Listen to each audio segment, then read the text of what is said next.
In Westwood County, money talks. For Charles Remington, it shouted. His empire swallowed the historic Heritage District piece by piece, every black-owned home falling to his development plans through intimidation, corruption, and fraud. Only Martha Johnson's Victorian house remained standing. At 72, they thought she'd be easy to break. One false arrest, one night in jail, one ruined reputation. They didn't count on her son. When Master Sergeant Elijah Johnson, the most decorated, Green Beret alive, received his mother's call from a holding cell, Westwood's power structure didn't just face a grievance. They faced a reckoning. The system that framed an innocent woman never anticipated becoming the target. Now a military strategist who'd outmaneuvered warlords was coming for them, armed with something more dangerous than any weapon, unwavering dedication to justice. Just before we get back to it, I'd love to know where you're watching from today, and if you're enjoying these stories, make sure you're subscribed, because tomorrow's special episode is one you definitely don't want to miss. Martha Johnson stood at the entrance of the Westwood Fine Arts Gallery, an elegant brick building with large glass windows that glittered in the afternoon sun. At 72, she carried herself with the quiet dignity that came from a lifetime of standing tall through both joy and hardship. Her silver hair was styled in a neat bob, and she wore her Sunday best, a black dress with matching jacket and a simple pearl necklace her late husband Robert had given her on their 40th anniversary. She glanced down at the embossed invitation in her hand. The gallery was showcasing works by emerging black artists, and her former student, now the town's most promising young painter, had personally invited her to attend. As a retired schoolteacher who had educated 3 generations of the town's children, Martha felt a swell of pride whenever one of her students succeeded. The gallery was already crowded when she entered, filled with the town's elite sipping champagne and discussing art in hushed, important tones. Several people nodded politely to Martha as she made her way through the room. She had taught many of their children, though few bothered to acknowledge that connection in these social settings. "Ms. Johnson," a warm voice called out. James Turner, her former student, waved from across the room. "You made it," Martha smiled, making her way toward him. "I wouldn't miss it for the world, James. Your invitation meant everything to me." James beamed, taking her hands in his. "Your art class was what started all this. I need to show you my centerpiece." As James led Martha through the gallery, neither noticed the tall figure watching them from the corner. Charles Remington stood with a glass of untouched champagne, his steely gaze following the elderly woman. At 65, Remington was the wealthiest man in Westwood County, with slicked-back silver hair and a custom suit that cost more than what most people in town earned in 3 months. "That's her?" asked a man beside him, voice low. Remington nodded slightly. "Martha Johnson lives in one of the last original homes in the Heritage District. Her property is the final piece we need for the development." His companion, the gallery owner Victor Preston, raised an eyebrow. "And she won't sell?" "Turn down twice what it's worth," Remington replied, his voice tight with irritation. "Says the house has historical significance to the black community. As if that matters more than progress." Preston swirled his champagne. "And you're sure this will work?" "It has to," Remington said. "Once her reputation is destroyed, the community pressure will force her out. Then we'll get that land for half what I originally offered." Across the room, Martha admired James's centerpiece, a striking canvas depicting the town's history through symbols and vibrant colors. "This is extraordinary, James," she said, eyes shining with pride. "Thank you for believing in me when no one else did," James replied, squeezing her hand. Their moment was interrupted by Preston's voice booming across the gallery. "Ladies and gentlemen, I must ask for your attention." The crowd hushed as Preston stepped to the center of the room. "I regret to inform you that we've had a theft. The Callaway diamond necklace, on loan for tonight's charity auction, is missing from its display case."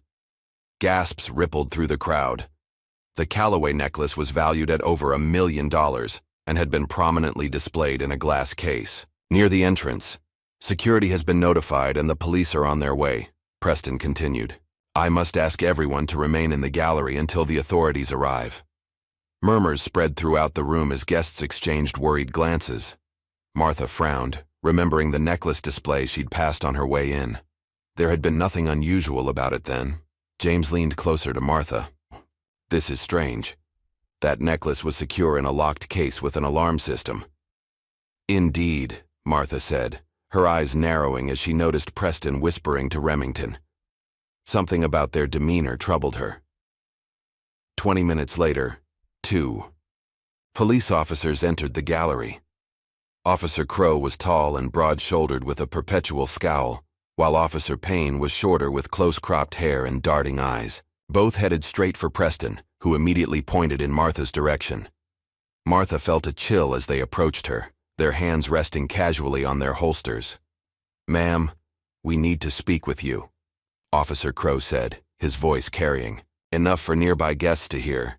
Martha stood straighter, confusion crossing her face. "Of course, officer. What's this about?" "We've received a report that you were seen lingering near the display case before the necklace went missing," Officer Payne said, loud enough for those nearby to hear. Martha's eyes widened.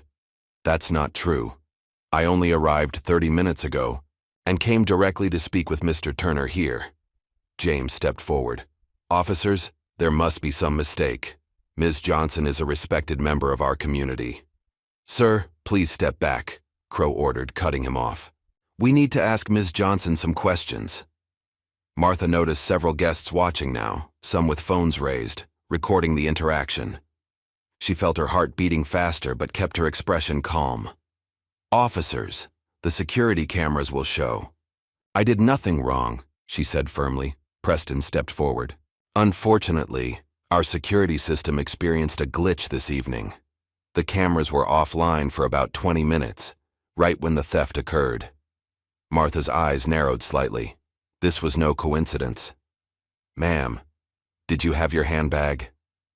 "With you all evening?" Officer Payne asked, eyeing Martha's small purse. "Yes, it hasn't left my side," Martha replied. "We'll need to check it," Crow said, reaching for her bag. Martha pulled back slightly. "Do you have a warrant, officer?" The officer's expression hardened. "Ma'am, we're investigating a felony theft. If you refuse to cooperate, we'll have to take you to the station." Martha could see what was happening but couldn't believe it. After 50 years in this town, after teaching hundreds of its children, this was how they would treat her? "I've done nothing wrong," she said calmly, "but I will not allow you to search my belongings without proper procedure." Crow's jaw tightened. "Martha Johnson, you're under arrest for obstruction of justice and suspicion of grand theft. You have the right to remain silent. Anything you say can and will be used against you in a court of law." As the officer continued reading her rights, Martha noticed a young gallery assistant, Emma Wilson, another former student, watching with wide, horrified eyes from behind a display. The girl looked as if she wanted to say something but kept glancing fearfully at Preston and Remington. Officer Payne pulled Martha's arms behind her back and fastened handcuffs around her wrists. The cold metal bit into her skin, but she refused to wince. James protested loudly. "This is outrageous. You can't just arrest her without evidence." "Sir, step back now or you'll be next," Crow warned, hand moving to his taser. As the officers began leading Martha toward the exit, whispers followed her through the gallery. She heard fragments. "Always seemed so nice. You never know about people. What a shame at her age."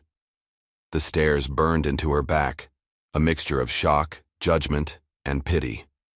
Outside, a news van had already arrived, cameras rolling as Martha emerged in handcuffs. The reporter looked almost gleeful at the unexpected story, an elderly woman being arrested at a high society art event. Martha straightened her back as she was led to the police car. Officer Payne roughly guided her head down as she was placed in the back seat. Before the door closed, she turned to both officers, her voice quiet but firm. "You're making the worst mistake of your lives." Neither officer reacted, slamming the door and moving to the front of the vehicle. As they pulled away, Martha looked out the window to see a small crowd gathered, phones raised, capturing her humiliation. Among them stood Emma Wilson, the gallery assistant, looking torn and frightened. Their eyes met briefly before the police car turned the corner. In the rearview mirror, Officer Crow watched Martha's reflection. "You comfortable back there, Grandma?" Martha didn't respond, instead gazing calmly out the window. The officers exchanged glances, unsettled by her composure. Most people would be crying, protesting, or demanding a lawyer by now. As they drove, Martha's mind was clear and focused. This was a setup. That much was obvious. What wasn't yet clear was why, though she had her suspicions. Her house sat on land that developers had been eyeing for years. But why go to such lengths? And how? Had they managed to involve the police so easily? None of that mattered right now. There was only one thing Martha needed to do, and she would wait patiently for her moment. On their arrival at the police station, news crews were already gathering, alerted by someone inside the system. Headlines would soon blare about the elderly art thief caught red-handed. Martha was led through the station, past curious officers and staff who stopped to stare. Online, videos of her arrest were already spreading, accompanied by cruel comments and wild speculation. The community that had respected her for decades was turning against her in real time, her reputation unraveling with each share and retweet. But Martha remained calm, because she knew something no one else in that station knew. Her son was coming. The precinct buzzed with activity as Martha sat alone in the interrogation room. The stark fluorescent lights cast harsh shadows across the metal table where her cuffed hands rested. 3 hours had passed since her arrest, yet no one had formally questioned her. This was deliberate, a tactic designed to wear her down. Outside the room, Officers Crow and Payne huddled with Sergeant Miller, a heavy-set man with a permanent 5 o'clock shadow. "She hasn't said a word since we brought her in," Payne reported. "Just sits there like she's waiting for something." Miller peered through the one-way glass. "Any priors?" "Clean as a whistle," Crow replied. "Which makes this interesting. Why would a 72-year-old pillar of the community suddenly lift $1 million necklace?" Miller grunted. "Desperation makes people do crazy things. Maybe she's got debts we don't know about." The gallery owner was pretty adamant she was the only one near that display when the cameras conveniently went down, Payne added. Miller nodded.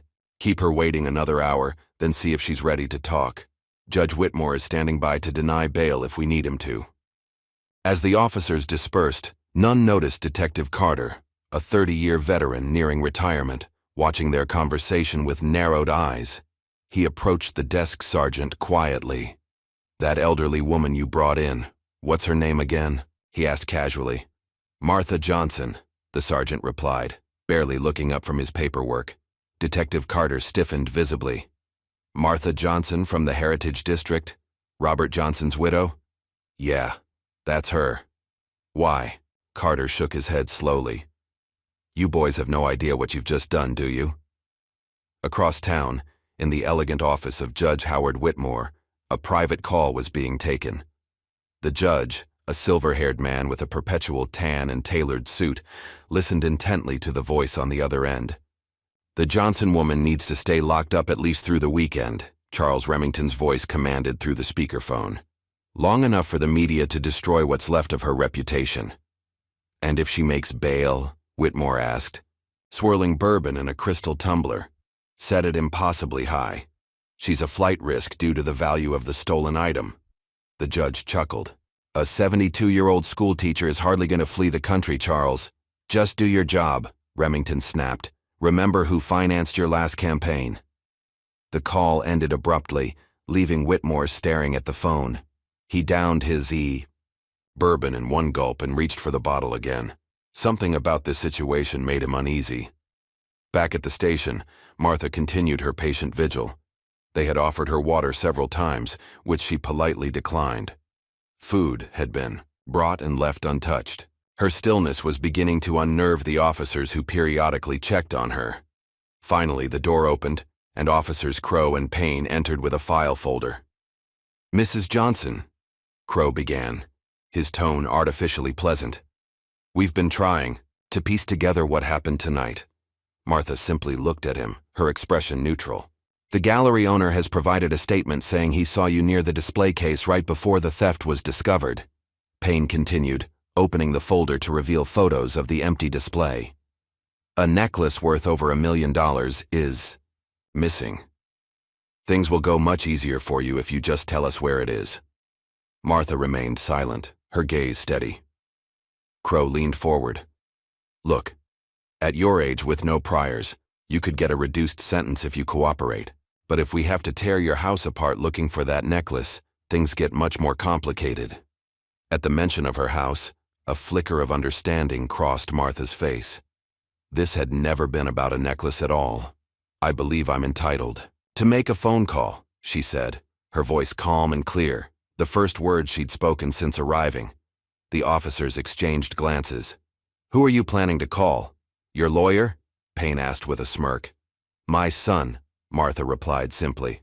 Something in her tone made Crow shift uncomfortably.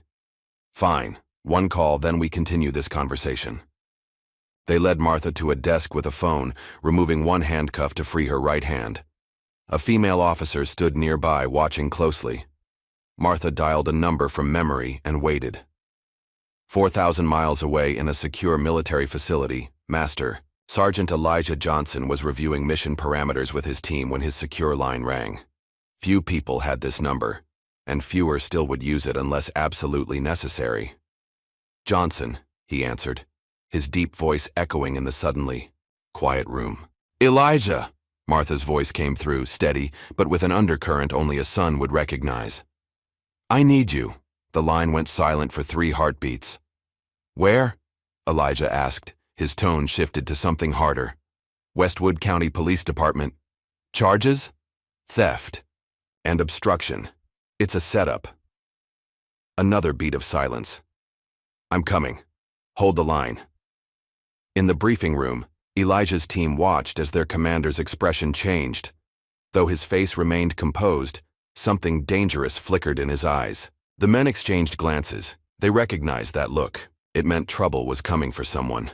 Elijah spoke briefly to his superior officer, then returned to the phone. Mom, I'll be there by morning. Don't say anything else to anyone. I won't, Martha replied. I love you, son. Love you too, Mom. As Martha hung up, she noticed the female officer watching her with newfound curiosity. The woman escorted her back to the interrogation room, where Crow and Payne waited impatiently. Ready to cooperate now? Crow asked. Martha smiled slightly. I think we're done talking for today. Payne leaned forward, irritation clear on his face. Who exactly did you call? Some local attorney who'll be here in the morning with paperwork? My son, Martha repeated. And what's he going to do? Crow scoffed. Call the AARP to complain about elder abuse? Martha didn't respond, her silence more unsettling than any threat could have been. At that moment, Detective Carter knocked and entered the room, shooting a disapproving look at the 2 officers. I need a moment with Mrs. Johnson, he said firmly. Crow started to protest, but Carter cut him off. Now, officers. Once they'd left, Carter sat across from Martha, his expression apologetic. Mrs. Johnson, I served with your husband in Vietnam. Robert was a good man. Martha nodded. Yes, he was. And your son, Carter hesitated. Is Elijah coming? Yes. Carter exhaled slowly, running a hand over his thinning hair. God help us. All. He stood to leave, then paused.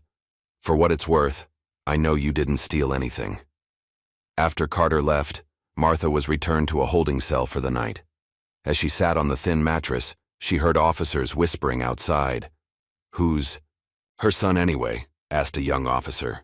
Elijah Johnson, replied Carter's voice. Most decorated Green Beret alive. They say he once extracted 6 hostages from a warlord's compound without firing a single shot. The warlord and his men were found tied up the next morning, alive, but so terrified none of them would speak for days. The young officer laughed. Sounds like movie bullshit. Laugh all you want, Carter replied grimly. But I've seen what happens when someone crosses that family. I'm putting in for vacation time tomorrow.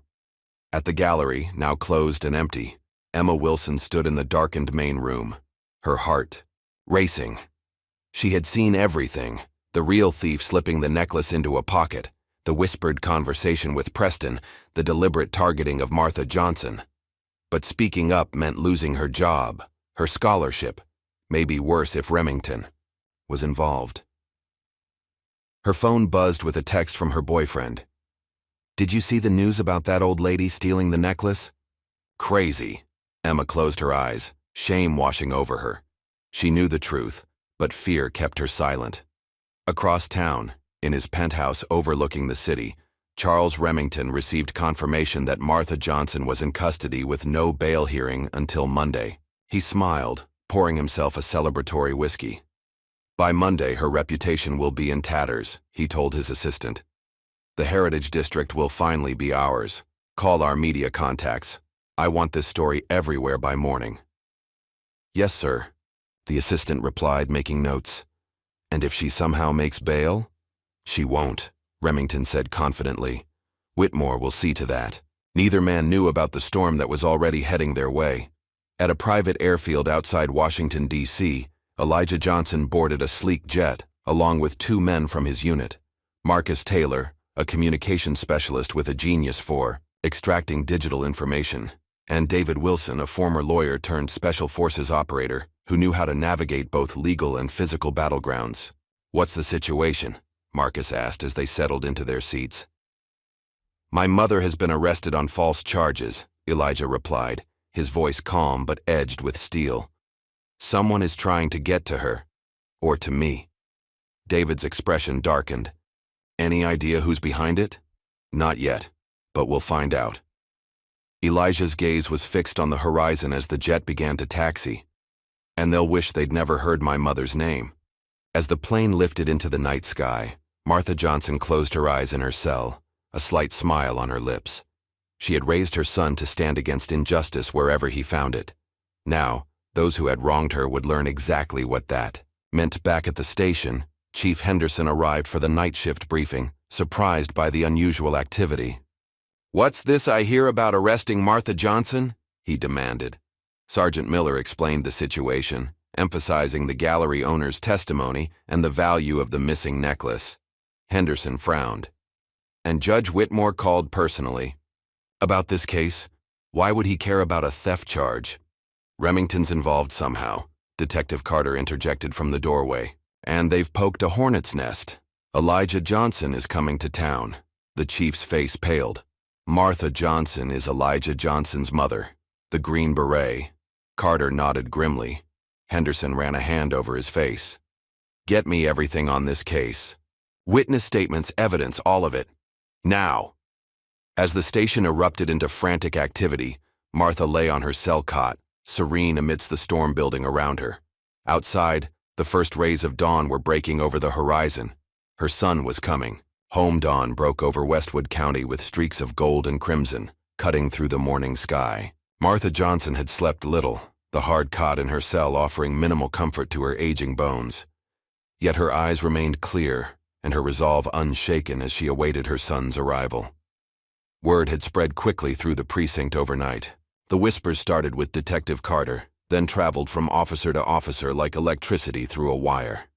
By morning shift change, even the newest rookie had heard the name: Elijah Johnson. Officer Reed, a young patrolman barely 2 years on the force, leaned against the break room counter as he poured his coffee.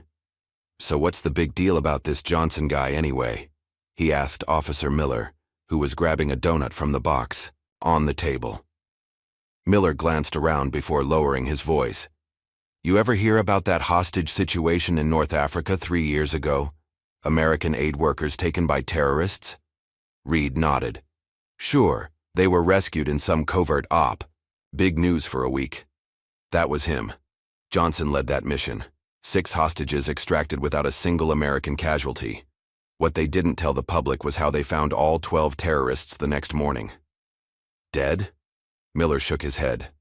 "Alive, but changed. One guy, their leader, was a notorious warlord known for beheading prisoners on camera. They found him curled up in a corner, whispering the same sentence over and over. When they brought in a translator, turns out he was saying, "The ghost. Promised he'd come back for me." Reed scoffed. "Sounds like BS." "Maybe," Miller shrugged. "But I know a guy who served with Johnson.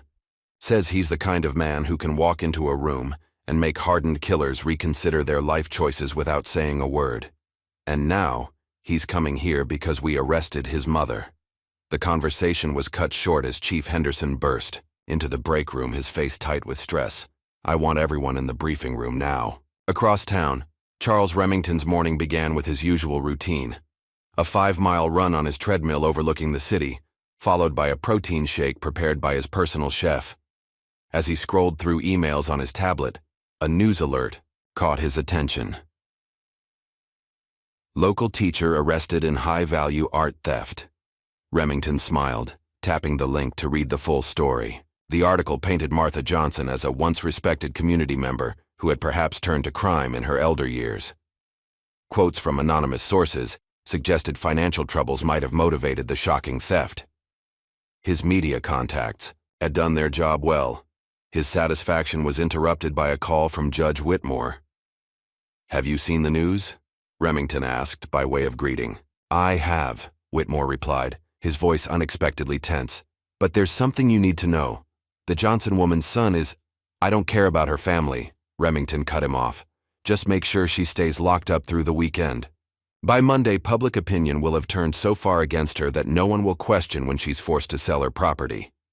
"You don't understand," Whitmore insisted. "Her son is Elijah Johnson, the Green Beret. He's—" "A soldier?" Remington laughed. "What's he going to do, storm the police station?" "This isn't Afghanistan, Howard. The law is on our side." "The law is what we've made it," Whitmore said quietly. "And I'm not sure it will protect us from a man like Johnson." At Westwood County Airport, a private jet touched down smoothly on the runway. The door opened, and 3 men descended the steps. Elijah Johnson led the way, his powerful frame moving with the fluid economy of a predator. At 45, his close-cropped hair showed touches of gray at the temples, and fine lines surrounded his eyes, evidence of years spent squinting into desert suns and jungle darkness. He wore civilian clothes, dark jeans, a gray button-down, shirt, and a black leather jacket. But nothing could disguise the military bearing in his posture. Behind him came Marcus Taylor, whose boyish face belied both his 36 years and his expertise in electronic warfare. His fingers constantly twitched as if itching to be at a keyboard. Last came David Wilson, the legal mind of their team, his observant eyes already scanning the airport as if mapping potential threats and escape routes. A black SUV waited on the tarmac. The driver, a middle-aged man with a weathered face, stepped forward as they approached. "Master Sergeant Johnson, I'm Jeff Parker. I served with your father in '82. Elijah nodded, shaking the man's hand. "Thanks for meeting us. Least I could do. Your father helped my family when we needed it most." Parker's expression darkened. "What they're doing to your mother, it isn't right." "No," Elijah agreed, his voice calm but with an undercurrent of steel. "It isn't." As they drove into town, Parker filled them in on the local gossip surrounding Martha's arrest. By now, most of Westwood knew about the stolen necklace and Martha's alleged involvement. Opinion was divided. Those who knew Martha personally couldn't believe the accusations, while others were all too ready to accept that someone's character could change with age. "There's more," Parker said, glancing at Elijah in the rearview mirror. "That land your mother's house sits on, Remington Properties has been buying up the whole area. Your mother's place is the last holdout." "Charles Remington," Elijah said, the name like a statement rather than a question. "Richest man in the county. Owns half the businesses and most of the politicians." Marcus was already typing on his laptop. "Remington Properties. Extensive real estate holdings throughout the state. Multiple allegations of unethical business practices, but no convictions. Significant political donations to several judges and state representatives, including—" He looked up. "Judge Howard Whitmore, who's handling your mother's case." David leaned forward. "That's our connection. If Remington wants your mother's property and she won't sell—" Frame her for theft, destroy her reputation, force her out, Elijah concluded, his expression unchanged, but his eyes hardening. And they're using the whole system to do it. The SUV pulled up in front of the Westwood County Police Department, a boxy brick building with the county seal displayed prominently above the entrance. News vans were parked outside, reporters doing morning updates on the shocking art heist that had captivated local viewers. "Want me to wait?" Parker asked. "No need," Elijah replied. "This might take a while." As the three men exited the vehicle, a reporter spotted them and hurried over, camera operator in tow. "Excuse me, sir. Are you here about the Martha Johnson case? Do you have a comment on—" Elijah walked past without acknowledging her, Marcus and David flanking him as they approached the station entrance. Their synchronized movements and alert postures made several officers outside straighten instinctively, recognizing fellow warriors even in civilian clothes. Inside, the station fell eerily quiet as Elijah entered. Conversations stopped mid-sentence. Eyes turned to watch the newcomers. Someone whispered, "That's him," and the words seemed to echo in the sudden silence. Elijah approached the front desk, where a young officer sat frozen like a deer in headlights. "I'm here to see Martha Johnson," he said, his voice calm and measured. The officer swallowed visibly. "Sir, visiting hours don't start until—" "I'm not a visitor," Elijah interrupted softly. "I'm her son." Before the officer could respond, Officer Crow emerged from a side hallway, his face set in its usual scowl. "Can I help you?" he asked, deliberately casual but unable to hide the tension in his shoulders. Elijah turned, his gaze locking onto Crow like a targeting system. "You arrested my mother last night. I'd like to see her." Crow's attempt at a dismissive smirk failed to fully form on his face. "She's being processed. She's busy." Elijah tilted his head slightly, studying the officer with the same careful assessment he might give an unexploded mine. The gesture, small as it was, made Crow take an involuntary step backward. The standoff was interrupted by Chief Henderson, who emerged from his office looking harried. "Mr. Johnson," he said, extending his hand. "I'm Chief Henderson. Why don't we talk in my office?" From the hallway leading to the cells, Martha heard her son's voice. A small smile crossed her face as she sat up straighter on the bench, hands folded in her lap, waiting. In Henderson's office, the chief gestured for Elijah to sit, while Marcus and David remained standing by the door. "I understand your concern, Mr. Johnson, but I assure you, your mother is being treated according to protocol." "Is that why she was arrested publicly, in front of news cameras that were conveniently present?" Elijah asked, his tone conversational. Henderson shifted uncomfortably. "That wasn't planned. The media monitors police frequencies. And is it protocol to hold a 72-year-old woman with no criminal record overnight without bail for allegedly stealing a necklace she never touched?" "The value of the item makes it a serious offense," Henderson began, but his argument sounded weak even to his own ears. "Chief," Elijah said quietly, "we both know what's happening here. The question is whether you're a willing participant or just a man following orders without asking questions." Henderson's face flushed. "I don't appreciate what you're implying. And I don't appreciate my mother being used as a pawn in a real estate scheme," Elijah countered, his voice still calm. "So let's stop pretending. Remington wants my mother's property. She won't sell. Now she's suddenly a criminal." The chief stared at him for a long moment, then sighed heavily. "It's not that simple." "It never is," Elijah agreed. "But it starts with you doing the right thing. I want to see my mother. Now." 10 minutes later, Martha looked up as the cell door opened. Elijah stood in the doorway, his imposing frame somehow making the officers behind him look smaller by comparison. For a brief moment, the hardened soldier's expression softened into that of a son seeing his beloved mother in distress.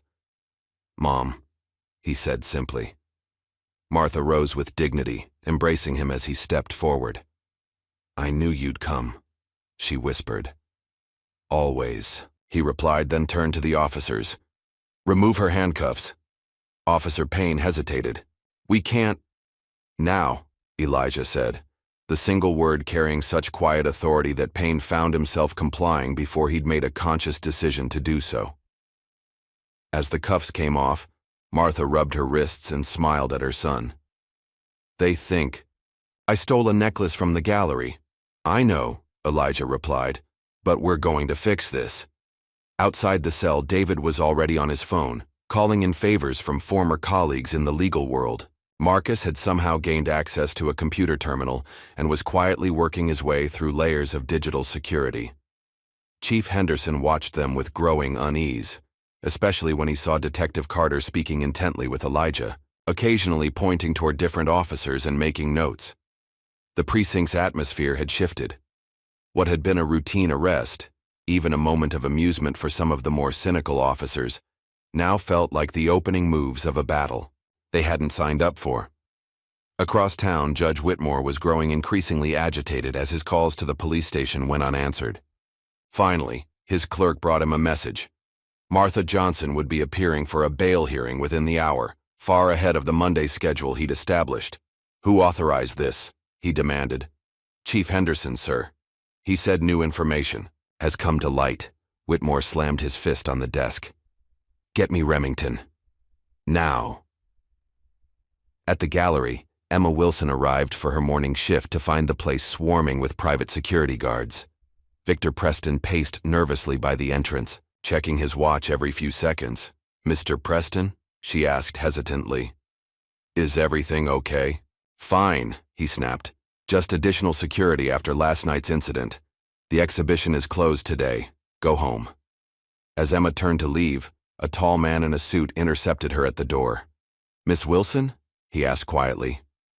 "I'm David Wilson. No relation. I work with Elijah Johnson. I believe you saw something last night." Emma froze, fear evident in her eyes. "I don't know what you're talking about." David handed her a card. "When you're ready to tell the truth, call this number. We can protect you from Remington." Emma stared at the card, then at David. "How did you know?" "We know a lot more than they think we do," David replied. "The question is whether you'll do the right thing before an innocent woman's life is destroyed."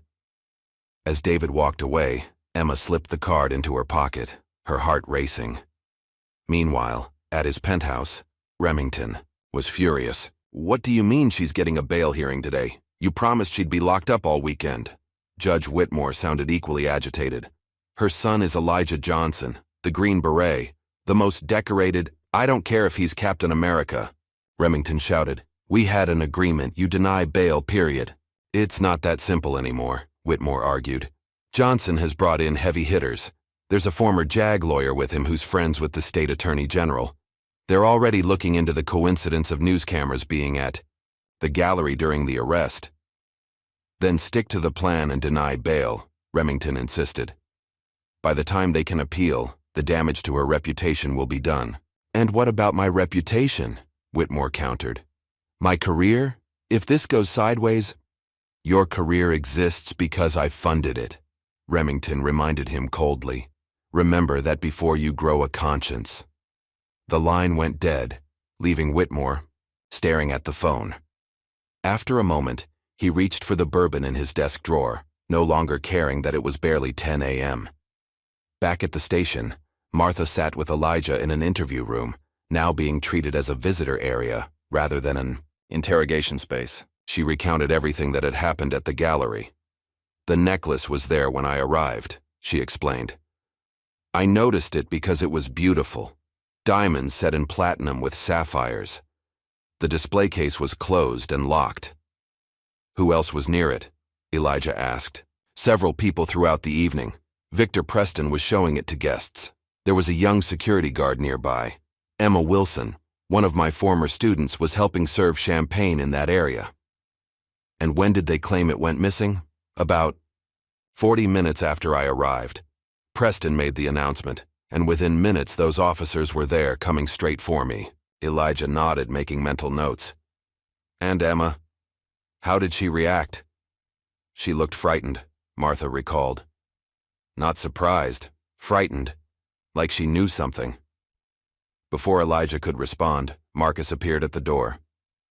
"We need to move now," he said urgently. Just intercepted a call from Remington to someone at the courthouse. They're trying to get your mother transferred to state custody before the bail hearing. Elijah stood. On what grounds? Flight risk due to the value of the stolen item. It's bogus, but they're pushing it through right now. Elijah's expression didn't change, but Martha recognized the dangerous stillness that came over him, the same look his father used to get when protecting his family. David? Elijah asked. Already on it, Marcus replied. He's at the courthouse filing emergency motions, but we need to get your mother there now, before the transfer order arrives. Chief Henderson appeared in the doorway, looking torn. Johnson, I just received orders to prepare your mother for transfer to state custody. Those orders are illegal, and you know it, Elijah replied calmly. Henderson hesitated, then lowered his voice. There's a back exit, no cameras. My personal vehicle is parked there. Keys are in the visor. Elijah studied the chief for a moment, then nodded once in acknowledgement. Thank you. I never said that, Henderson replied, then walked away. Martha looked at her son. Elijah, if we run... We're not running, Mom, he assured her. We're just changing the battlefield to one they don't control. The courthouse steps were crowded with reporters and onlookers when Martha Johnson arrived, flanked by her son and his team. The sight of the dignified elderly woman walking freely beside the imposing figure of Elijah Johnson sent whispers rippling through the crowd. Mrs. Johnson, is it true you've been released? A reporter called out.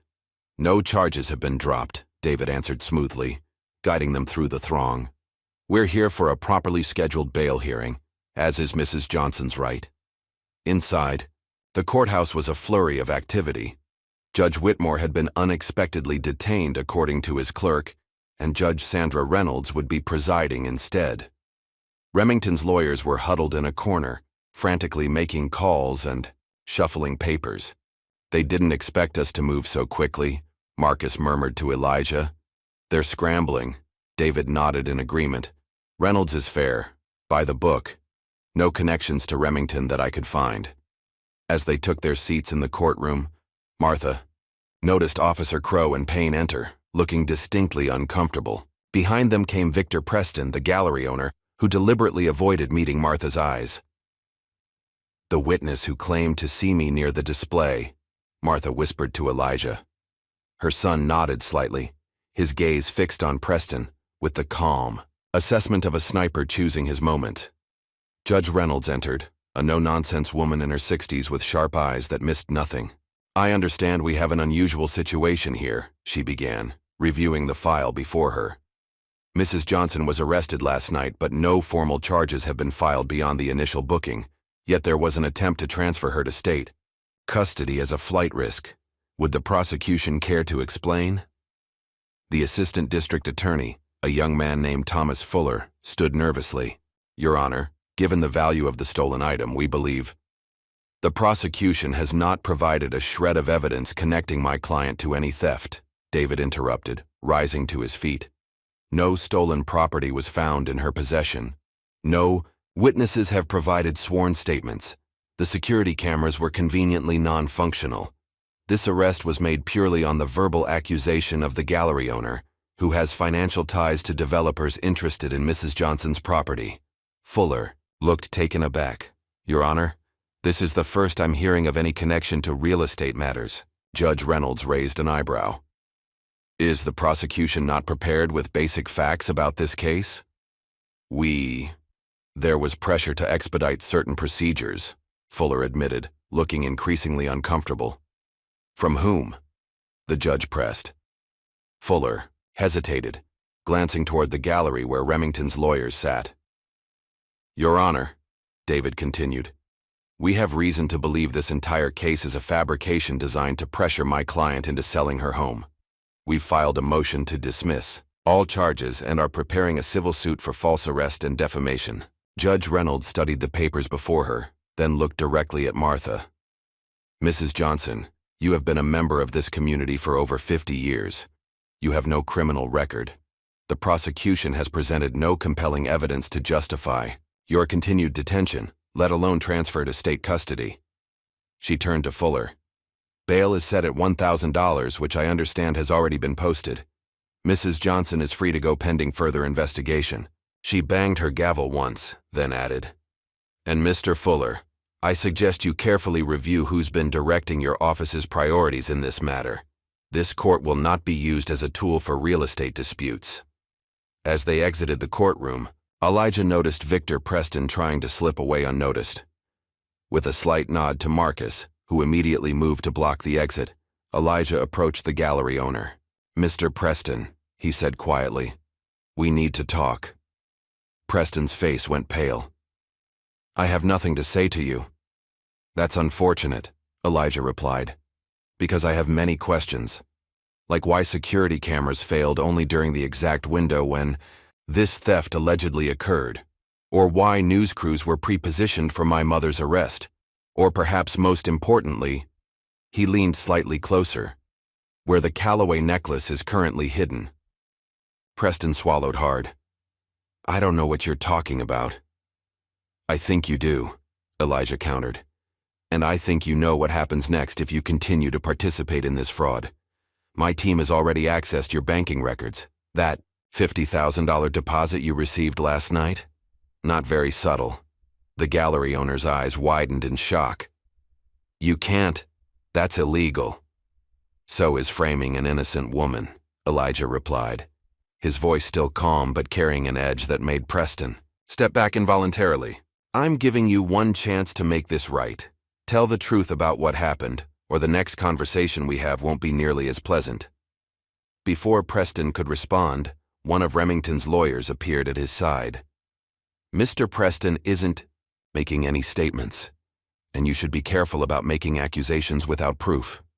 Elijah smiled slightly. "Proof is exactly what we're gathering, counselor, and there's always someone willing to talk first to save themselves. Will it be your client, or perhaps Judge Whitmore? Officers Crow and Payne are already reconsidering their positions." The lawyer maintained his professional demeanor, but a flicker of concern crossed his face. "Any evidence obtained illegally won't be admissible." "I'm not concerned about court admissibility," Elijah replied. "I'm concerned about justice for my mother. One way or another, that's going to happen." As they left the courthouse, reporters swarmed around them, shouting questions. David stepped forward to make a brief statement.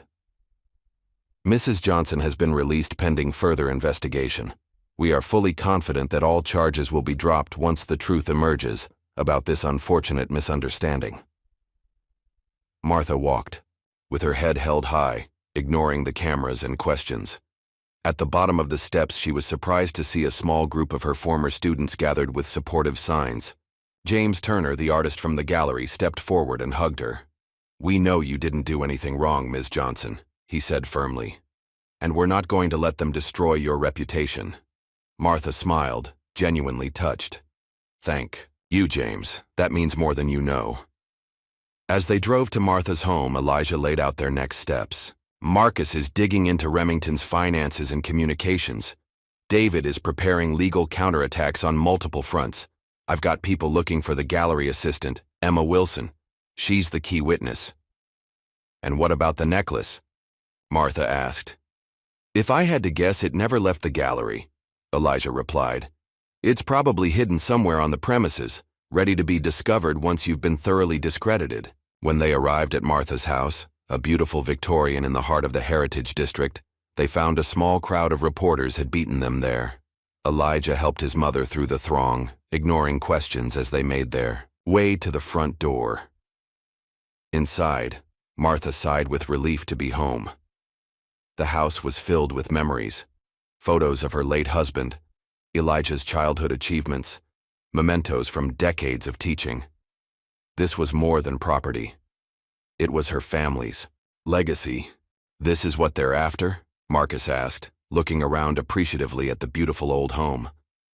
"Not just this house," Martha explained. "The entire Heritage District. These homes were built by the first black professionals in Westwood. Doctors, lawyers, teachers who weren't allowed to live in other neighborhoods.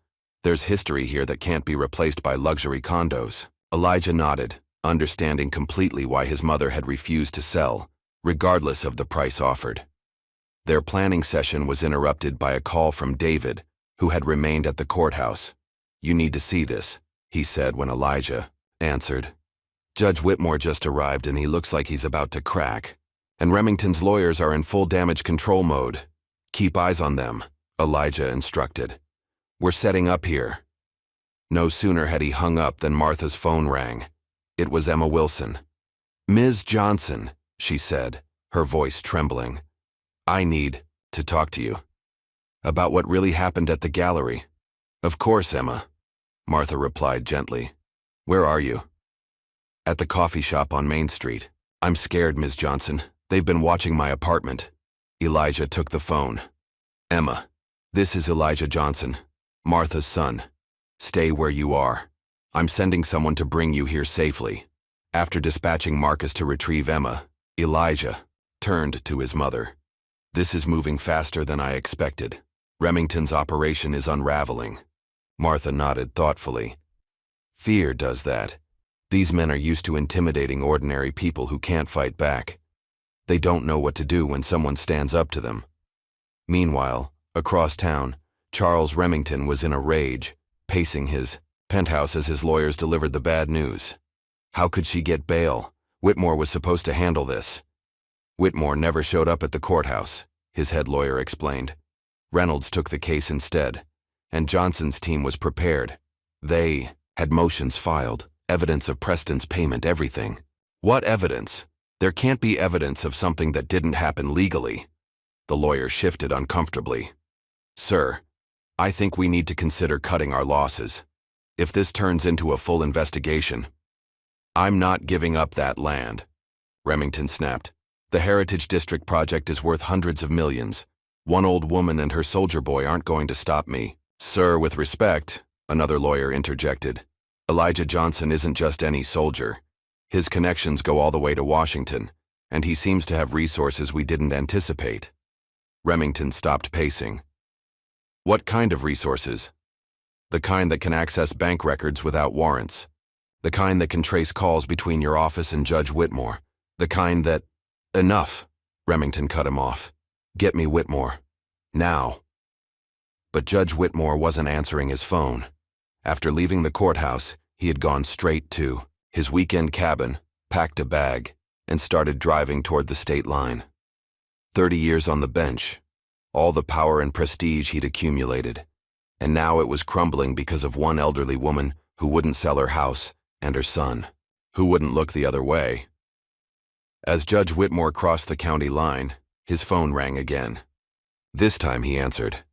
"I can't talk, Charles. I'm leaving town for a while." "Running won't help," Remington replied coldly. "If I go down, you go down with me." "You don't understand," Whitmore said, his voice tight with stress. "Johnson knows everything. The land deals, the rigged court cases, all of it. He's got evidence we didn't even know existed. That's impossible.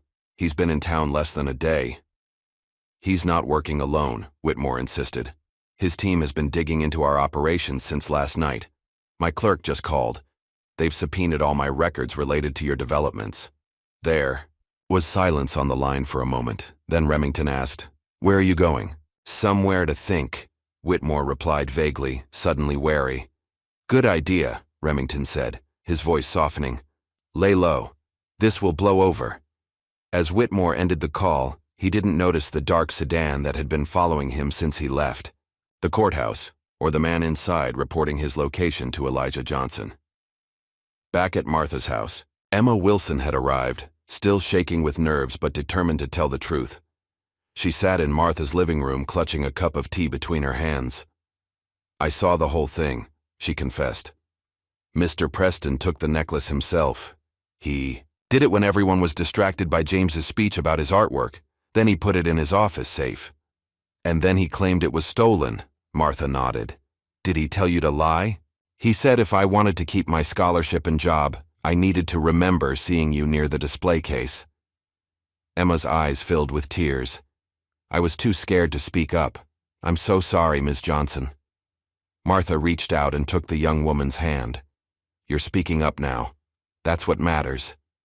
Elijah, who had been listening quietly, asked, "Would you be willing to make a formal statement?" Emma hesitated, then nodded. Yes, I can't be part of this anymore. As David began recording Emma's statement, Elijah's phone buzzed with a text from Marcus, who was monitoring Remington's movements. The message was simple. He's on the move, heading to the gallery with security. Elijah turned to his mother. Remington's making his play. He's going to recover the necklace himself, probably to destroy evidence of the setup. Martha's expression hardened. Then we need to get there first. No, Elijah said firmly. I need you to stay here where it's safe. David will remain with you and Emma.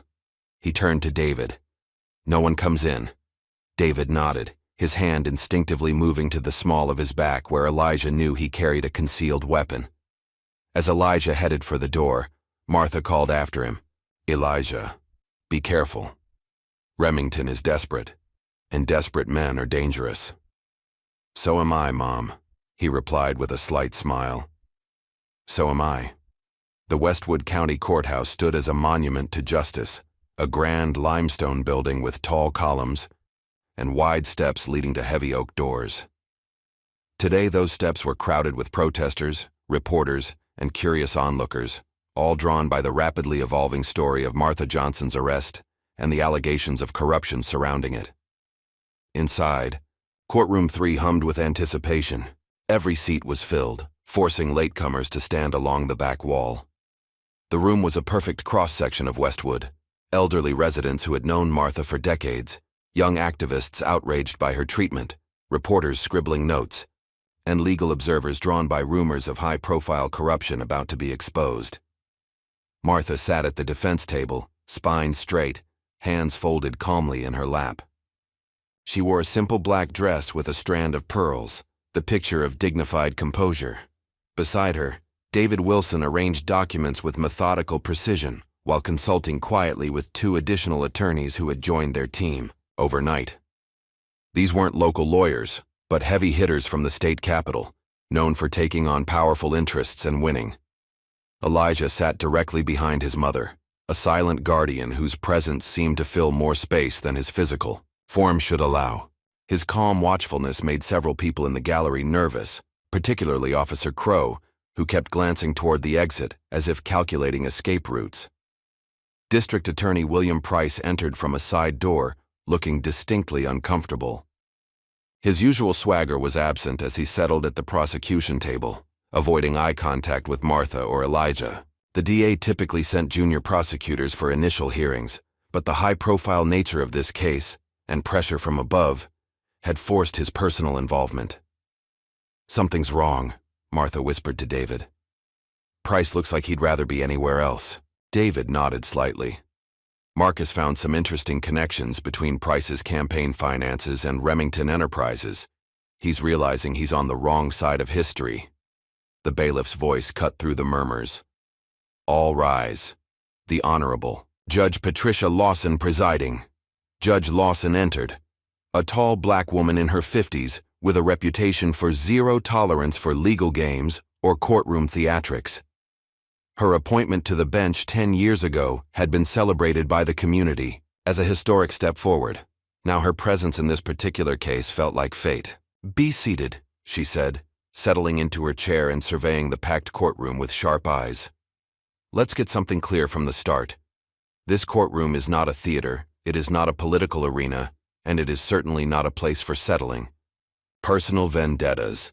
We are here for one purpose only, to determine whether there is sufficient evidence to proceed with charges against Martha Johnson. She turned her attention to the prosecution. Mr. Price, I understand this case involves alleged theft of a valuable necklace from Westwood Gallery. Are you prepared to present your evidence? Price stood, adjusting his tie nervously. Your Honor, given recent developments, the state requests a brief continuance to review new information that has come to light. Judge Lawson's eyebrow rose slightly. What new information, Mr. Price? Information regarding the circumstances surrounding the alleged theft and subsequent arrest. We need time to ensure we are proceeding appropriately. David was on his feet instantly. Your Honor, the defense opposes any continuance. My client, a 72-year-old woman with deep roots in this community and no criminal record, was publicly arrested and held overnight based on what we now know was fabricated evidence. The prosecution has had sufficient time to evaluate their case, and if they cannot proceed today, the charges should be dismissed. Judge Lawson considered both arguments, then nodded. Motion for continuance denied.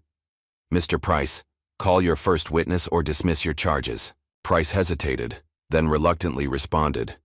The state calls Victor Preston. The gallery owner approached the witness stand, looking considerably less confident than he had the night of Martha's arrest. After being sworn in, he perched on the edge of the seat, his eyes darting between Price, Martha, and occasionally Elijah. Mr. Preston, Price began, please tell the court about the events at your gallery 2 nights ago. Preston cleared his throat. We were hosting a special exhibition featuring local artists. The Callaway diamond necklace was on display as part of a charity auction. During the event, I discovered the necklace was missing from its case. And did you see who took it? Preston glanced nervously toward Remington's lawyers sitting in the gallery. I believed I saw Mrs. Johnson near the display shortly before I noticed it was missing. Objection, David called. The witness is testifying to belief, not fact. Sustained, Judge Lawson ruled. Mr. Preston, please restrict your testimony to what you actually witnessed, not what you believe or assumed. Price continued, increasingly uncomfortable. Did you personally witness Mrs. Johnson take the necklace? No, Preston admitted. The security cameras were malfunctioning, and I didn't actually see anyone remove it from the case. Yet you specifically identified Mrs. Johnson to responding officers, correct? Yes, but why her, specifically? Preston shifted in his seat. I was advised that she might have been involved. The courtroom went completely silent. Advised by whom, Mr. Preston? Judge Lawson asked sharply.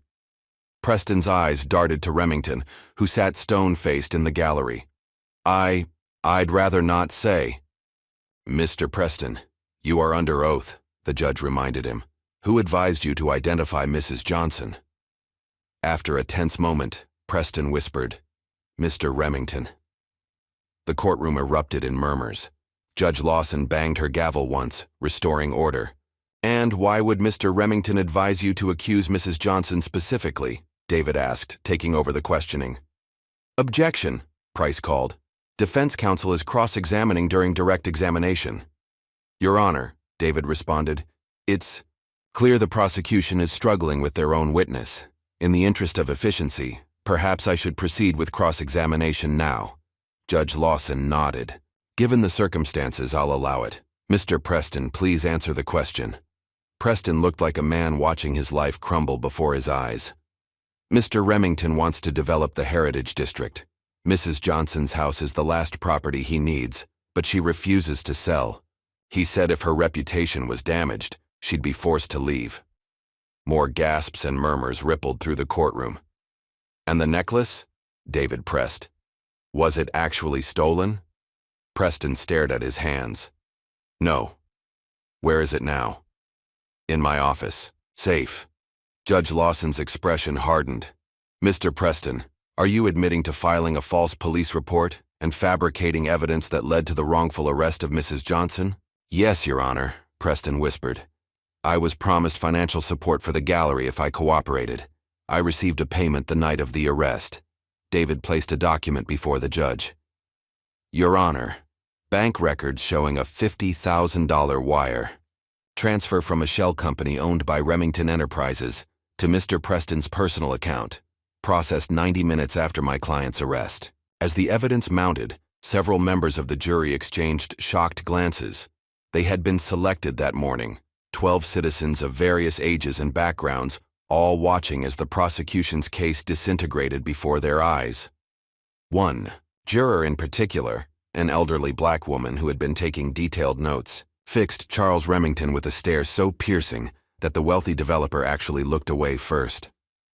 During a brief recess, Martha sat quietly while her legal team huddled nearby, discussing strategy. Elijah remained at her side, a steadfast presence amidst the chaos. You were right, Martha said softly to her son. This was never about a necklace. It was about erasing history, Elijah replied. Your house isn't just property to Remington. It's an obstacle to his vision of what Westwood should be, and who should live in it, Martha added, a lifetime of wisdom in her eyes. When court resumed, the gallery was even more crowded than before, as word of Preston's testimony had spread throughout the courthouse. Judge Lawson had to call for order, twice before proceedings could continue. Your Honor, Price said, rising slowly. In light of Mr. Preston's testimony, the state moves to dismiss all charges against Martha Johnson. Motion granted, Judge Lawson replied without hesitation. Mrs. Johnson, you are free to go with the court's apologies for what you've endured. She turned to the DA. Mr. Price, I expect your office to immediately open an investigation into the false reporting and potential conspiracy charges against all involved parties. Yes, Your Honor, Price agreed, looking both relieved and apprehensive. Taking down Remington would be no small task, even with this evidence. Furthermore, the judge continued, I am referring this matter to the State Attorney General's office for review of potential civil rights violations. She fixed her gaze on Remington. This court will not tolerate the manipulation of our justice system for personal gain or the targeting of citizens based on their race or property. As Martha and her team prepared to leave, Emma Wilson was escorted in by Marcus. The young gallery assistant looked terrified but determined as she approached David. I'd like to give my statement now, she said. About what I really saw that night. David nodded, guiding her toward the clerk to be sworn in. Your Honor, we have an additional witness with relevant testimony. Judge Lawson considered this. While the criminal charges have been dismissed, I believe hearing this testimony may be valuable for the record. Proceed. Emma took the stand, her hands trembling slightly as she was sworn in. She described in detail how she had witnessed Preston removing the necklace himself during a moment when the gallery was focused on James Turner's speech. He told me later it was a necessary business decision, and that if I valued my scholarship and future in the art world, I would support his story about Ms. Johnson, Emma testified. I was afraid to speak up, but I can't be part of this lie anymore. From his seat in the gallery, Remington watched with growing rage as his carefully constructed plan collapsed. He motioned to one of his lawyers, whispering urgently, but the damage was done. Several jurors were openly glaring at him now, and reporters were already rushing from the courtroom to file updates. As Emma finished her testimony, Judge Lawson addressed the courtroom.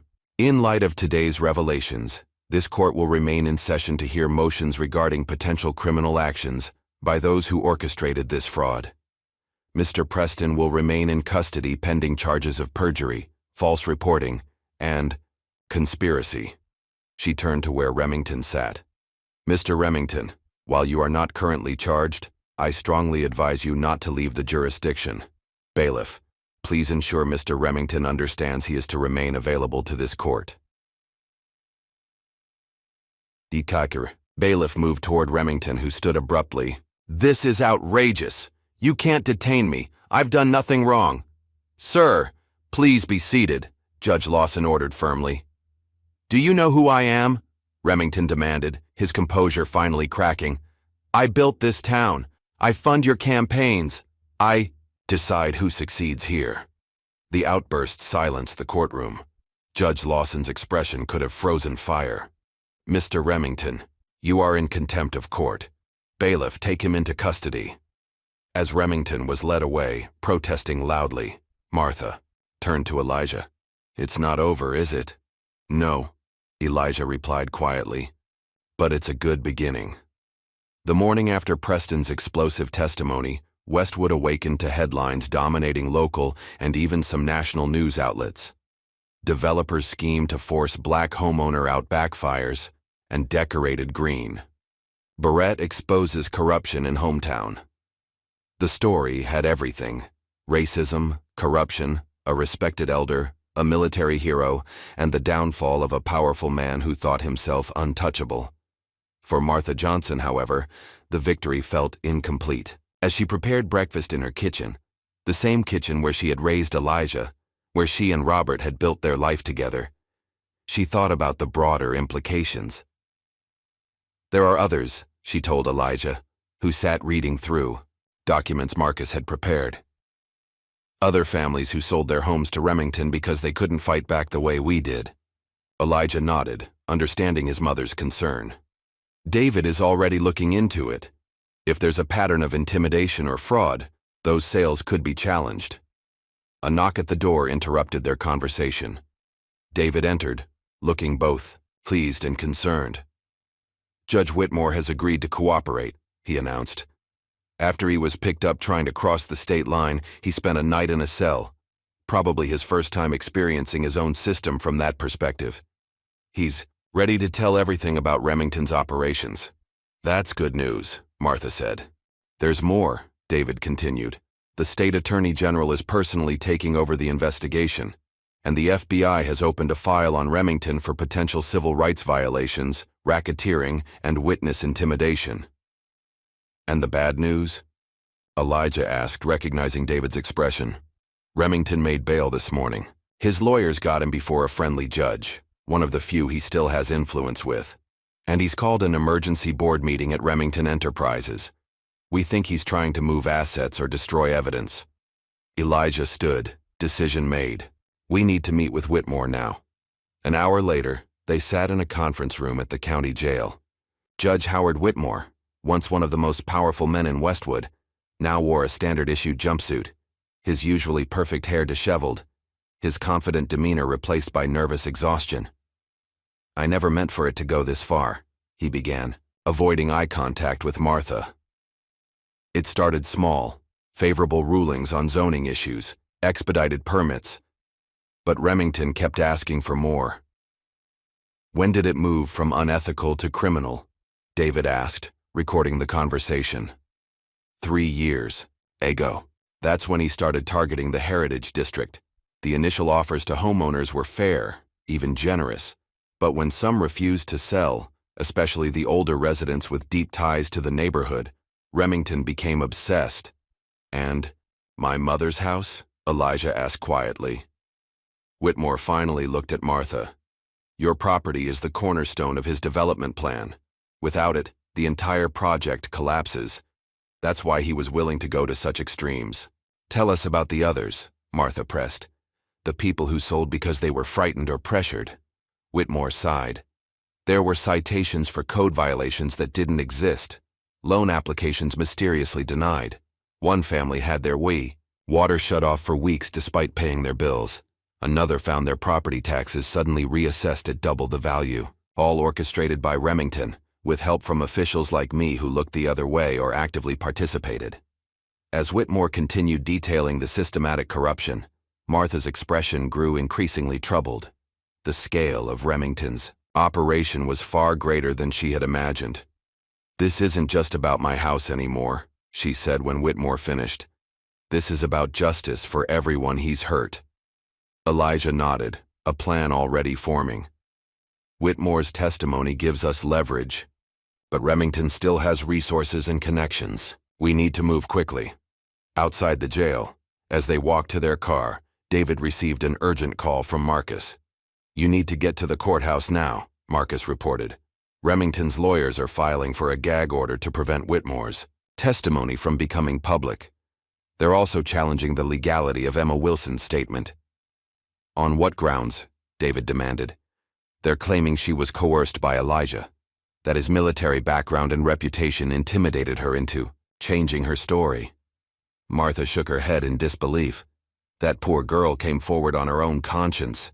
Remington's desperate, Elijah observed calmly. He's trying to control the narrative any way he can. When they arrived at the courthouse, they found Judge Lawson's courtroom packed once again. Remington sat with his legal team, now expanded, to include a crisis management specialist and 2 additional attorneys from a prestigious firm in the state capital. Judge Lawson entered, her expression severe as she surveyed the assembled parties. I understand there are several motions before the court today. Let's begin with the defense's motion for a gag order. Remington's lead attorney, Wilson Barrett, rose. A tall man with silver hair and a custom suit that probably cost more than most people's monthly salary. Your Honor, Given the sensitive nature of this case and the potential damage to my client's reputation from unsubstantiated allegations, we request a gag order preventing any party from discussing details of this matter publicly until all legal proceedings are concluded. David stood to oppose the motion. Your Honor, this is a transparent attempt to hide the truth from the public. Judge Whitmore has provided sworn testimony implicating Mr. Remington in systematic corruption targeting Black homeowners in the Heritage District. The public has a right to know. The arguments continued, with Barrett employing increasingly technical legal maneuvers to delay and obstruct. Throughout the proceedings, Remington appeared outwardly confident, occasionally leaning over to whisper to his attorneys. But Elijah, trained to notice the smallest details, saw the nervous tapping of his fingers and the thin sheen of sweat on his forehead. Midway through the hearing, a commotion at the back of the courtroom drew everyone's attention. Several FBI agents entered, led by a stern-faced woman in a dark suit who approached the bench and presented documents to Judge Lawson. After reviewing them, Judge Lawson addressed the court. In light of the federal investigation now underway, this court will defer certain matters to federal jurisdiction. However, Mr. Remington will remain under this court's supervision pending resolution of contempt charges. Barrett was immediately on his feet. Your Honor, we object to any federal involvement. This is a local matter. A local matter involving potential civil rights violations and organized corruption across multiple jurisdictions, the FBI agent interrupted. Mr. Remington, we have a warrant to search your offices and personal residence. Remington's face drained of color. This is harassment. My senator will hear about this. Your senator is currently being questioned about campaign contributions, the agent replied calmly. As the implications of federal involvement sank in, Barrett requested a brief recess to confer with his client. Judge Lawson granted 30 minutes. During Gaitabinai, the recess, Martha, Elijah, and David huddled with the FBI lead agent, Special Agent Catherine Brooks. We've been building a case against Remington for months, Brooks explained. His pattern of targeting minority homeowners has raised red flags, but we lacked first-hand testimony until now. Judge Whitmore's cooperation changes everything. What about the families who already lost their homes? Martha asked, her primary concern still for her community. That's where civil action comes in, Brooks replied. With evidence of fraud and intimidation, those sales could be invalidated, but we'll need more witnesses willing to come forward. Martha straightened her shoulders. I know those families. They'll talk to me. When court resumed, the atmosphere had shifted dramatically. Several of Remington's attorneys looked distinctly uncomfortable, and Remington himself appeared uncharacteristically subdued. Barrett addressed the court. Your Honor, in light of recent developments, my client would like to propose a settlement. What kind of settlement? Judge Lawson asked skeptically. Mr. Remington is prepared to withdraw all interest in Mrs. Johnson's property and establish a fund to address any legitimate grievances from other Heritage District residents. In exchange, he asks for consideration regarding the more serious allegations. David exchanged glances with Martha and Elijah before responding. Your Honor, we appreciate Mr. Remington's apparent change of heart, but justice isn't something to be negotiated away. The people of this community deserve full accountability. Before Judge Lawson could respond, the courtroom doors burst open again. This time, a young officer entered, hurrying to the bench with a message for the judge. After reading it, Judge Lawson's expression hardened. It appears there's been a development. Officers executing a search warrant at Remington Enterprises have discovered financial records indicating payments to multiple county officials, including 2 of my colleagues on the bench. Additionally, documents were apparently being shredded when agents arrived. Remington leapt to his feet. Those records are privileged. This is an illegal search. Sit down, Mr. Remington, Judge Lawson ordered sharply. The warrant was properly executed under federal authority. As Remington sank back into his chair, Martha noticed a figure slip quietly into the courtroom. Emma Wilson, clutching a small USB drive. The young woman approached David, whispering urgently. After a brief conversation, David addressed the court. Your Honor, we have new evidence to present. Ms. Wilson has provided audio recordings of conversations between Mr. Remington and Mr. Preston planning Mrs. Johnson's arrest. Barrett objected immediately. Your Honor, any such recording would have been obtained illegally and is inadmissible. Actually, Emma spoke up, finding her courage. Mr. Preston records all meetings in his office for insurance purposes. It's disclosed in the small print of the gallery's visitor agreement. I manage the digital archives. Judge Lawson permitted the evidence to be submitted for review. As the recording played through the courtroom speakers, Remington's voice filled the room, clear and unmistakable. I don't care how you do it. Frame the old woman, destroy her reputation, make it impossible for her to stay in that house. I want that property, and I want the Heritage District cleared out by year's end. The courtroom fell completely silent as the recording continued, detailing the entire plan, from the fake theft to the coordinated media response to the pressure on Emma to lie. When it ended, Remington no longer looked like the powerful, untouchable figure who had dominated Westwood for decades. He looked, like what he truly was, a desperate man whose empire of corruption was crumbling around him. In light of this evidence, Judge Lawson stated, Mr. Remington is remanded to custody pending trial. Bail is revoked due to the clear evidence of witness tampering and obstruction of justice. As the bailiff approached Remington, reality seemed to finally sink in. His carefully constructed world had collapsed in less than 3 days, all because of one elderly woman's refusal to be intimidated and her son's determination to stand beside her. This isn't over, Remington hissed as he was led past Martha. You have no idea who you're dealing with. Martha simply watched him go, her expression serene. I believe that was your mistake, Mr. Remington, not mine. Outside the courthouse, reporters swarmed around Martha, Elijah, and their legal team. But it was Emma Wilson who captured the media's attention when she stepped forward to make a statement. I was afraid to tell the truth, she admitted, her voice gaining strength as she spoke. Afraid of losing my scholarship, my job, my future. But Ms. Johnson taught me in 3rd grade that courage isn't about not being afraid. It's about doing what's right despite your fear. As cameras flashed and questions flew, Martha stood tall beside the young woman who had found her courage. The Heritage District would remain, and its history would not be erased. The battle wasn't over.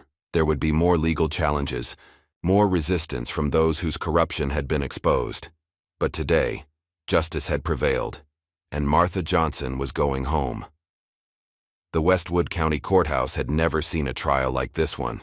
For 3 straight days, the building had been surrounded by protesters, supporters, and media vans with satellite dishes reaching toward the sky. Inside, every seat was filled as citizens witnessed the unraveling of corruption that had governed their town for decades. Martha Johnson sat at the defense table, though she was no longer the accused. Instead, she had become the central witness in the state's case against Charles Remington. Beside her, Elijah maintained his vigilant presence, his calm demeanor a stark contrast to Remington's increasingly agitated state at the prosecution table. District Attorney Price, now determined to redeem himself, had assembled a formidable case. Judge Whitmore had provided detailed testimony about years of judicial manipulation. Victor Preston had confessed to his role in the false theft. Officers Crow and Payne had turned state's evidence, hoping for leniency by revealing how they had been instructed to target Martha specifically. As the morning session began, the prosecution appeared to be wrapping up their case. The evidence was overwhelming. Financial records showing bribes, audio recordings of Remington planning the frame-up, and testimony from multiple officials who had bent to his influence over the years. Wilson Barrett, however, was not ready to concede. As Remington's lead attorney, he had built a career defending powerful clients, and he wasn't about to let this one go without a fight.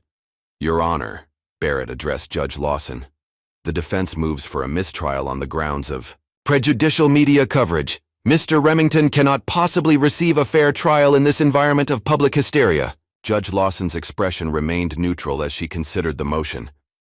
Mr. Barrett, while I appreciate your concern, the jury has been sequestered precisely to avoid media influence.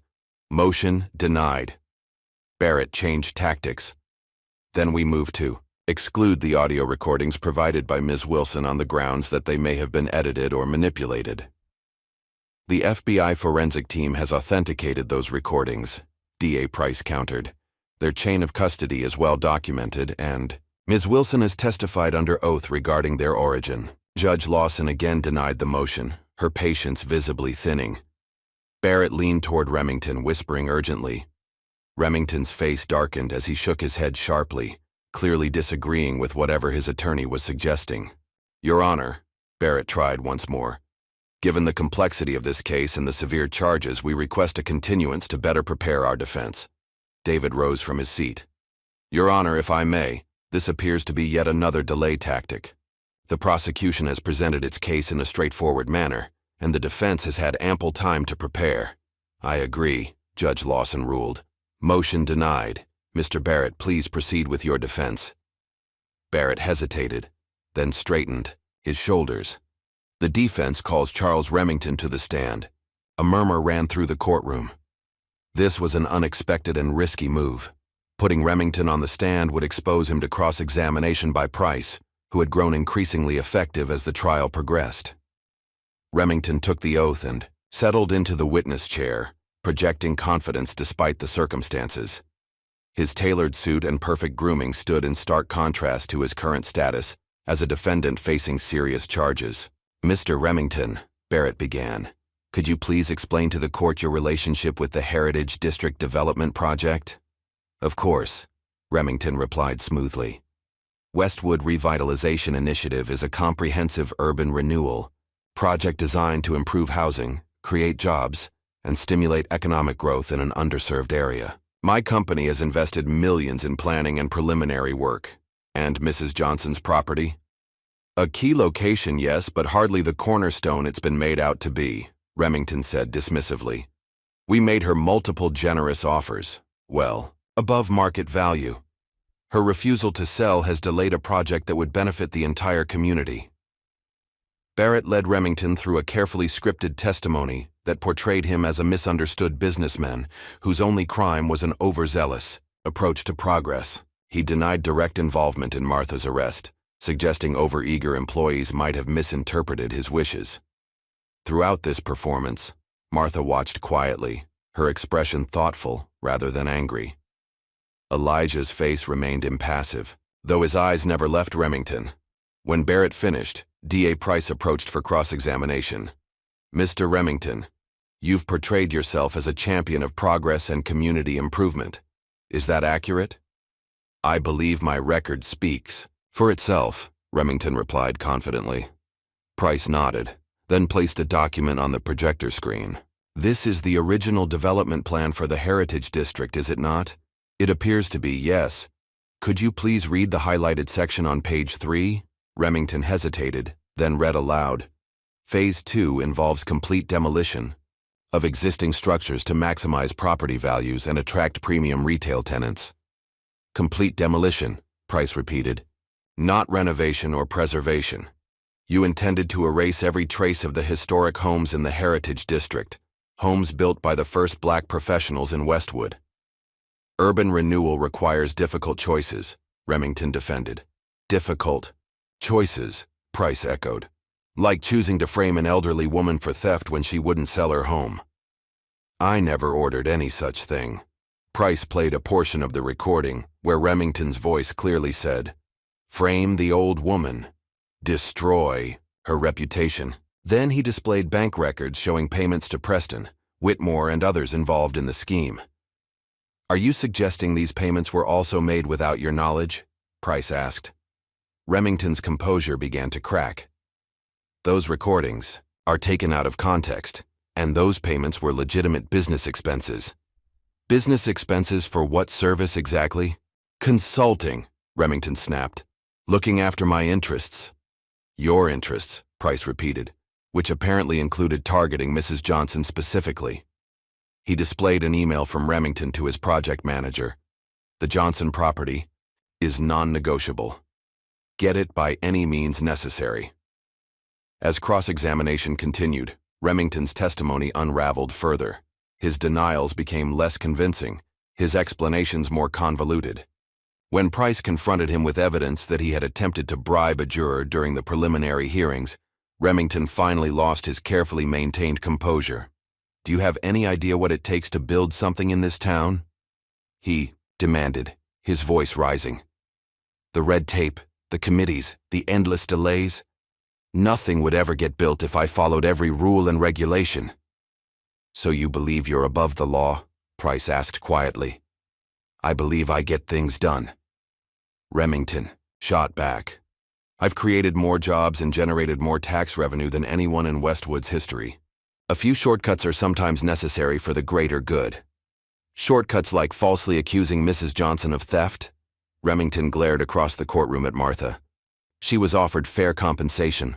Her stubbornness was holding up progress. For thousands of people, sometimes sacrifices must be made. A hush fell over the courtroom. In his anger, Remington had essentially admitted to orchestrating the frame-up, characterizing it as a necessary sacrifice for his vision of progress. Judge Lawson intervened. "Mr. Remington, I remind you that you are under oath." Barrett quickly requested a recess, which Judge Lawson granted. As Remington was led back to the defense table, his face had paled with the realization of what he'd just revealed. During the recess, Barrett huddled urgently with Remington in a conference room, their voices occasionally rising enough for the guard outside to hear fragments of heated argument. When they returned, Barrett approached the bench. "Your Honor, at this time the defense would like to discuss the possibility of a plea arrangement." Judge Lawson raised an eyebrow. "That's a matter for the district attorney's office, Mr. Barrett." "Actually, Your Honor," Price interjected, "the state is not interested in a plea deal at this time. Mr. Remington's testimony has made the strength of our case clear, and we believe justice is best served by allowing the jury to render their verdict." Barrett looked stricken. "Your Honor, surely some consideration—" "The court will take a 1-hour recess," Judge Lawson announced, cutting off further argument. "When we return, the defense may present additional witnesses or rest their case." As the courtroom cleared, Martha turned to Elijah. "He's desperate now," she observed. "All his money and power can't hide the truth anymore." Elijah nodded. "Men like Remington always believe they're untouchable until the moment they fall." When court resumed, Barrett announced that the defense would rest without calling additional witnesses, a clear indication that he saw no path to victory. Closing arguments were scheduled for the following morning. That evening, as Martha and Elijah sat on the porch of her home, neighbors stopped by with food, flowers, and words of support. The Heritage District had rallied around its eldest resident, with promises to help rebuild the community Remington had tried to destroy. "Your father would be proud," Martha told Elijah as they watched the sunset paint the sky in shades of orange and purple. "Not just of what you've done, but of how you've done it." Elijah smiled slightly. "Dad always said your quiet strength was more powerful than any weapon he ever carried." "And he was right," came a voice from the sidewalk. They looked up to see Emma Wilson approaching with a small group of young people, all former students of Martha's, who had come to show their support. As darkness fell over Westwood, the courthouse stood silent, awaiting the final act of justice that would begin with tomorrow's sunrise.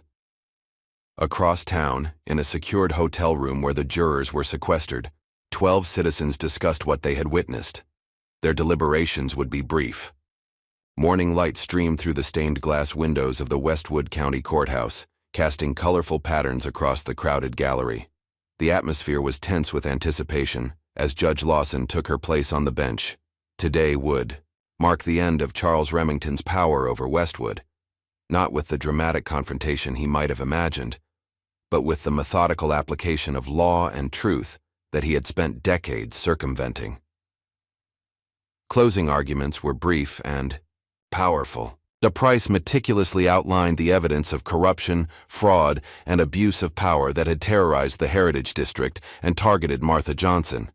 Barrett, recognizing the futility of his position, focused on humanizing Remington, suggesting that his intentions for urban development had been fundamentally good, even if his methods had crossed ethical lines. By noon, the case was in the jury's hands. To everyone's surprise, They returned after just 90 minutes of deliberation. "Has the jury reached a verdict?" Judge Lawson asked as the foreman stood. "We have, Your Honor." The courtroom fell silent as the verdict was read. On the count of conspiracy to commit fraud, we find the defendant guilty. On the count of witness, tampering, guilty. On the count of obstruction of justice, guilty. The list continued, with guilty pronounced for each charge. Remington sat motionless, his empire crumbling with each word. Judge Lawson thanked the jury for their service, then turned to Remington. "Mr. Remington, you will be remanded to custody pending sentencing. Given the severity and number of convictions, you should prepare for a significant period of incarceration." She paused, then added, "Perhaps that time will give you opportunity to reflect on the true meaning of community and progress." As Remington was led away in handcuffs, reporters rushed from the courtroom to broadcast the verdict. Within minutes, the news was spreading throughout Westwood and beyond. The man who had ruled the town through money and intimidation had finally faced justice. Outside the courthouse, Martha addressed the gathered crowd, her dignity and composure providing a stark contrast to Remington's fall. "Today isn't about one man's punishment," she said, her voice clear and strong. "It's about affirming that justice belongs to everyone, not just those with wealth and power." The Heritage District was built by people who weren't allowed to live anywhere else in Westwood. They created a community of strength, pride, and history. That legacy deserves to be preserved, not erased. Beside her, Elijah watched with quiet pride. His mother had always been his true hero, long before he earned any medals or recognition for his military service. In the days that followed, the full extent of Remington's corruption became clear. Judge Whitmore and other officials faced their own legal consequences. Officers Crow and Payne were placed on administrative leave pending disciplinary hearings. Preston agreed to a plea deal that included community service and financial restitution. More importantly, families who had been forced from their homes in the Heritage District began to come forward. With Martha's encouragement and David's legal guidance, they formed a class-action lawsuit against Remington Enterprises. The company's assets were frozen pending investigation, and a trust was established to potentially restore properties to their original owners. 2 weeks after the verdict, Martha hosted a community gathering in her backyard. Neighbors brought food and music, creating a celebration of resilience and solidarity. Emma Wilson and other former students helped organize games for the children, while elderly residents shared stories about the district's history. During a quiet moment, Martha found Elijah sitting on the porch steps, watching the celebration. "You'll be leaving soon," she said, not a question but a recognition of reality. Elijah nodded. "My team has a new assignment, but I'll come back more often now." Martha smiled. "You go where you're needed, son. You always have." "Speaking of which," Elijah said, handing her a letter, "this came for you today." Martha opened it to find a request from a neighboring county where an elderly man was facing similar pressure from developers. He had heard about Martha's case and was asking for her help. "Seems you're needed too," Elijah observed. Martha read the letter again, considering. At 72, she had never imagined becoming an activist. But then, she had never imagined being arrested for a crime she didn't commit either. "Perhaps I will speak with him," she decided. "Some battles are worth fighting even at my age." "Especially at your age," Elijah replied. "Your experience gives you wisdom they can't ignore." As afternoon turned to evening, neighbors lit lanterns in the yard, creating a warm glow that seemed to symbolize the Heritage District's renewed spirit. James Turner unveiled a painting he had created depicting the history of the neighborhood, from its founding by Black professionals to the recent victory against corporate greed. "This belongs to all of us," he announced, explaining that prints would be made available to every home in the district. "So we never forget what we almost lost, and what we fought to keep." Later that night, after the guests had gone and the house was quiet, Martha sat on her porch swing gazing at the neighborhood she had called home for over 50 years. The streets were peaceful now, but she understood that the battle for justice was never truly finished. Across town, in a law office that had once represented Remington's interests, David was working with a team of attorneys to draft legislation that would protect historic neighborhoods from predatory development. They were calling it the Martha Johnson Heritage Protection Act. At the police station, Chief Henderson was implementing new training protocols to ensure his officers understood their duty to protect all citizens equally. The department would never again be used as a weapon against innocent people, not on his watch. And at the county jail, Charles Remington sat alone in his cell, finally understanding that some things couldn't be bought, bullied, or manipulated, like a community's determination to preserve its history and an elderly teacher's refusal to be intimidated. 3 days later, Elijah prepared to leave. His team was waiting, another mission calling them to service. But as he hugged his mother goodbye on that same porch where they had watched so many sunrises and sunsets together, he knew this mission had been among his most important. "I'm proud of you, Mom," he said simply. Martha smiled, touching his face gently the way she had since he was a boy. "And I'm proud of you, Elijah. Not because you're a decorated soldier, but because you remember what you're fighting for." As Elijah drove away, Martha noticed Emma Wilson walking up the path carrying a folder. "Ms. Johnson," she called, "I've been thinking about what you said about documenting the district's history, and I have some ideas for an oral history project." Martha smiled and opened her door wider. "Come in, Emma. Let's get started." The Heritage District had weathered its storm. Martha Johnson had kept her home and her dignity. Charles Remington had faced justice. But most importantly, a community had rediscovered its voice and its power. As Martha and Emma sat at the kitchen table, planning the project that would preserve their neighborhood's stories for future generations, Martha thought about what Robert used to say. "Justice isn't something you find. It's something you make happen every day." She had lived by those words all her life. And now, at 72, she was just getting started. What would you risk to stand against a system designed to silence you? Martha Johnson risked everything, her reputation, her safety, her home, to preserve not just her own dignity, but the legacy of an entire community that powerful men wanted erased from history. Her story reminds us that justice isn't inevitable. It requires courage, strategy, and sometimes the willingness to stand alone until reinforcements arrive. It reminds us that our elders carry wisdom that no amount of money or power can diminish. If this story of resilience and justice moved you, please hit that like button and subscribe for more powerful narratives that challenge us to examine the systems we live within. Share with someone who needs to be reminded that one person's refusal to be intimidated can change an entire community's future. Comment below with your thoughts. Have you ever witnessed someone standing up against seemingly impossible odds? How? Did it change your perspective on what's possible when we refuse to back down? Until next time, remember that sometimes the quietest voice in the room can deliver the loudest message, especially when that voice has truth on its side.